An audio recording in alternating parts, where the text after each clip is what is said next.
To show how method of variation of parameters work, let's try to solve a simpler example. Na-solve na natin before. Example number 1, y double prime minus y prime minus 2y is equal to e to the power of 3x.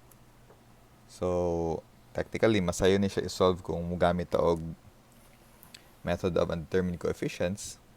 Pero para at least, masabtan natin saan paggamit og method of variation parameters, let's start with this one. Okay?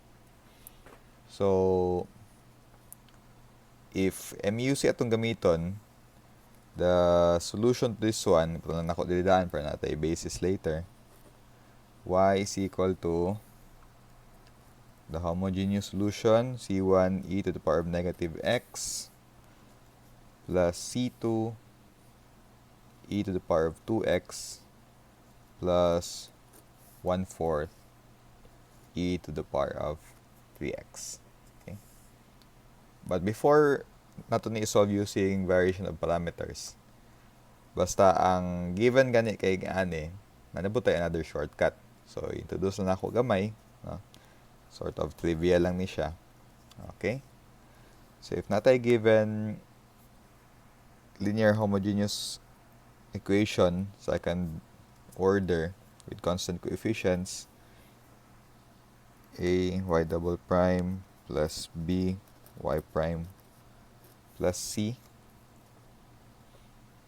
y is equal to e to the power of ax. No? Without using variation of parameters or undetermined coefficients, natay shortcut ani, no? Yan nila na siya. Okay. So the particular solution would be of this form. If ang given lang na kuan ha is ingani nga form. So ingani ang form sa iyang particular solution.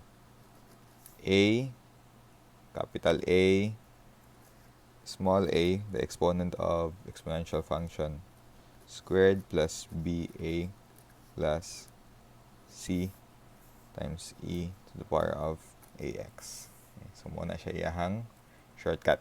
No? So, plus mo sa constants na nan. Tanda na to ha. 1 over, in this example, our a is 1. No? Let our a be equal to 1.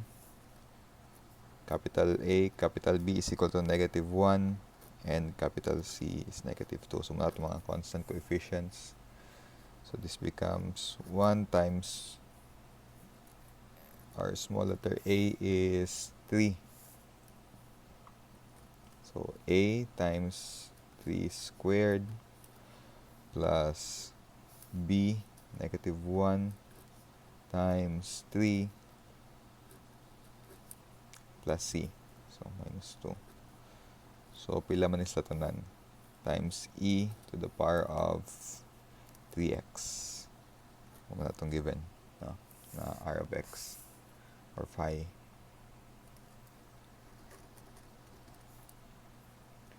Nine minus 2, 7 minus 3, 4. So, 1/4 e to the power of 3x. Our particular solution. Diba? Okay? So, shortcut lang ni siya. If, strictly, muna ang given. No? So, trivia na to. So, add to ta sa atong method of variation of parameters. Okay? Again, the given is this one.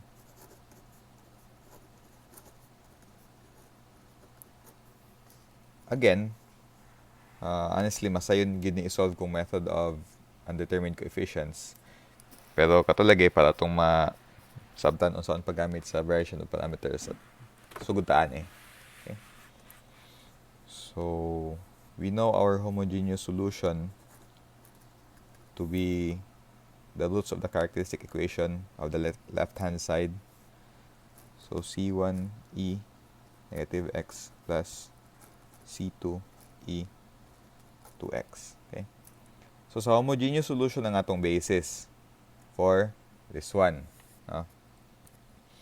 So, atong kuan is, we have y1 and y2. Our y1 is e power of negative x. Our y2 is e to the power of 2x. And that. Okay. So our particular solution now would be of the form v1 y1 plus v2 y2. So naman tayo y1 and y2. Ato na lang isolve si v1 and v2. So how do we solve v1 and v2? So from our slides,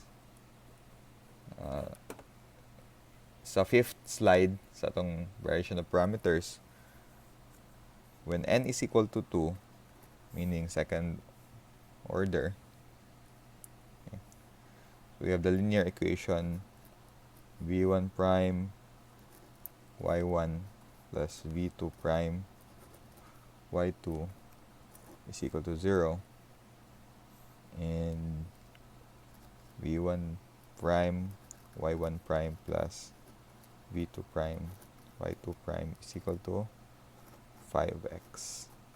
So we just simultaneously solve these two linear equations and kuha na nato si v1 and v2.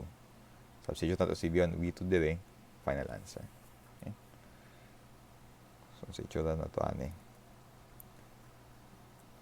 y1 is e to the power of negative x v1 prime plus e to the power of 2x v2 prime is equal to 0.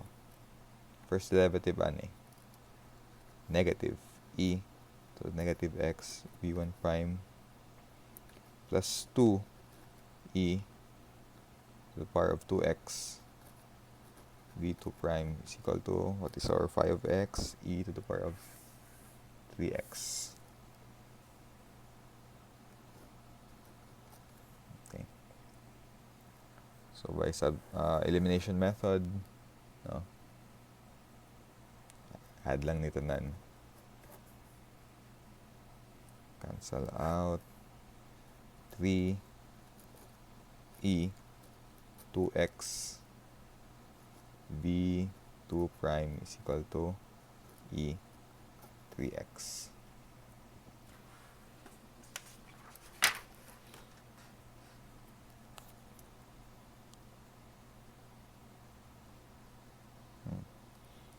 So divide both sides by this one. It will become v2 prime is equal to e to the power of 3x all over 3 e to the power of 2x. So that's our v2 prime.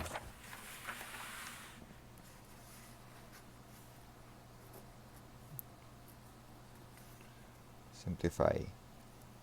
3 minus 2, that's 1. So this is 1/3 e to the power of x. Integrate with respect to x.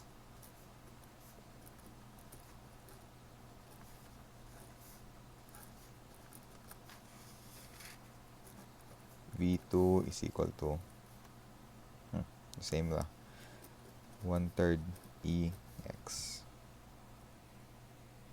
Okay. So ato na i-substitute sa atong original equation, no? I know, later na lang. So we have our v2. Okay. Again, our v2 prime is 1/3 e to the power of 3x. From this equation, yeah, I think mas simpler ni, no? From equation 1, i-substitute na to si v2 prime. v2 prime is 1/3 e to the power of 3x. e to the power of negative x v1 prime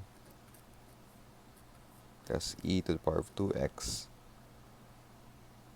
v2 prime equal to 0 is our equation 1.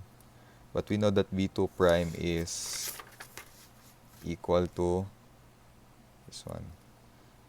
So e to the power of negative x v1 prime plus e to the power of 2x 1/3 e to the power of x is equal to 0. Solve for v1 prime. Okay. So, diretso na ako ni is equal to transpose ni to the other side. Ma-add man ni ba ilang exponent.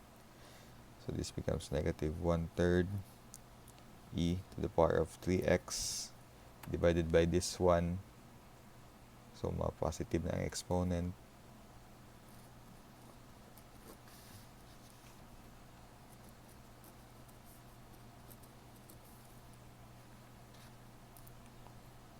E to the power of 4x. Integrate.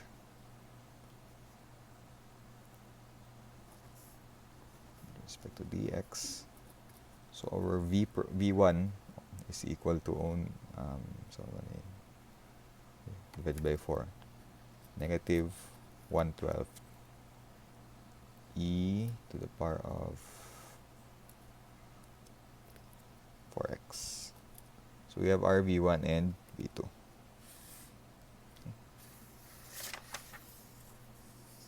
So going back to our original equation, our equation yp. Yp then would be v1 y1 plus v2 y2. Our v1 is negative 1/12 e to the power of 4x. 1/12 e to the power of 4x. Our y1 is e to the power of negative x. Plus our v2, 1/3 e to the power of x. 1/3 e to the power of x. y2 e to the power of 2x. E to the power of 2x. Okay, so simplifying, negative 1/12, this is e to the power of 3x plus 1/3 e to the power of 3x. 1/3 minus 1/12 is equal to 1/4. Apply it sa calculator. Yp is 1/4 e 3x. So, although taas kaya itong solution, pero at least we have seen na doable ang variation of parameters because it is a more general na solution for any linear homogeneous differential equation. So, our final answer, y is equal to the homogeneous solutions c1 e negative x plus c2 e to the power of 2x plus 1/4 e 3x. Alright. That's the variation of parameters. First type of solution. So, nadigya po yung second type of solution for variation of parameters if given taog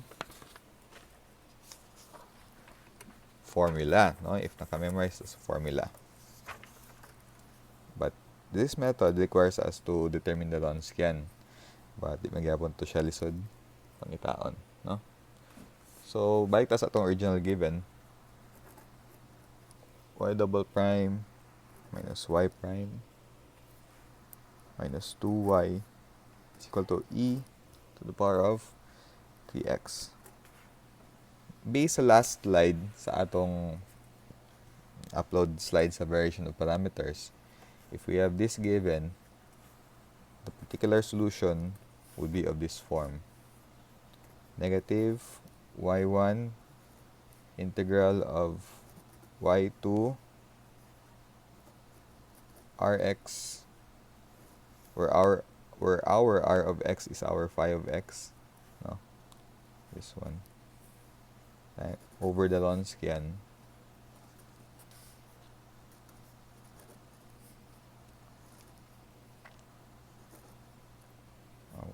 y2 din eh, y2 y1 r. Okay, so muna yung formula for the variation of parameters. Okay, if wala ta ka-memorize sa ani, pwede ta magamit atong ganina, pero if convenient ni siya, no? So at least mas easier sa gihapon. So asa na mga y1 y2, the same gihapon sa atong homogeneous solution that has the form c1 e to the power of negative x plus c2 e to the power of 2x. So this is our y1 and this is our y2. Now what's our Wronskian? No? Our Wronskian, if kalimuta, the determinant of y1, y2, y1 prime, y2 prime. y1 is e negative x, y2 is e 2x, derivative ane negative e negative x 2e 2x. Crisscross, our Wronskian then is equal to multiply e negative x times 2 e 2x minus negative e negative x e 2x. So sa simplification ani, this is 2e to the power of x plus e to the power of x. Our Wronskian is 3e to the power of x. Substitute this one to our original equation and we're set. Okay.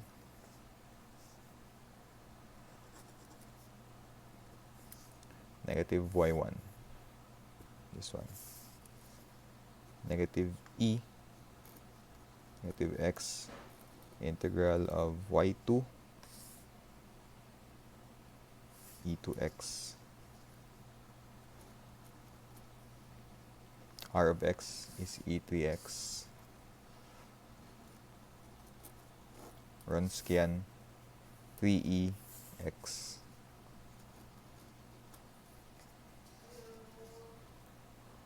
plus y2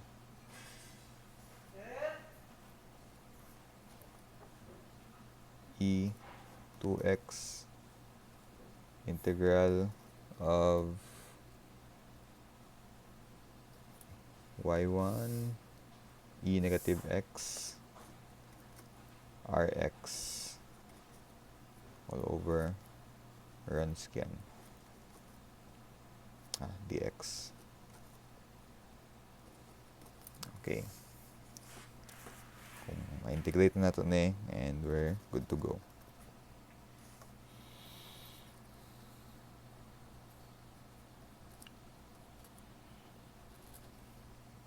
Pagawas ako ng constant ka 3.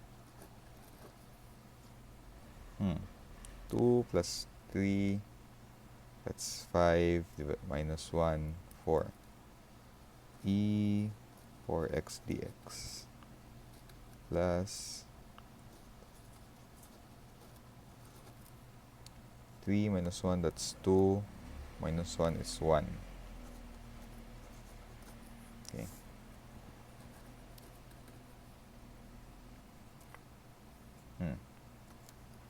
Integrate ni 1/4 e negative x e 4x over is 4 plus e2x e to the power of x over 3.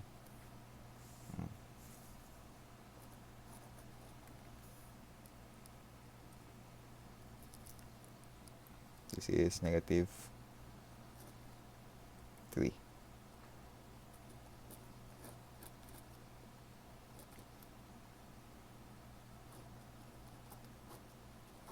So the same gyapon kanina, our yp is 1/4 of e 3x, such that our final answer is c1 e negative x plus c2 e 2x plus 1/4 e 3x. So this one, or I mean this solution, utilizes the formula and the Wronskian. If nakalimutan sa paggamit og Wronskian or nakalimutan sa formula, then we resort to this solution. Simultaneously solving for the linear equation.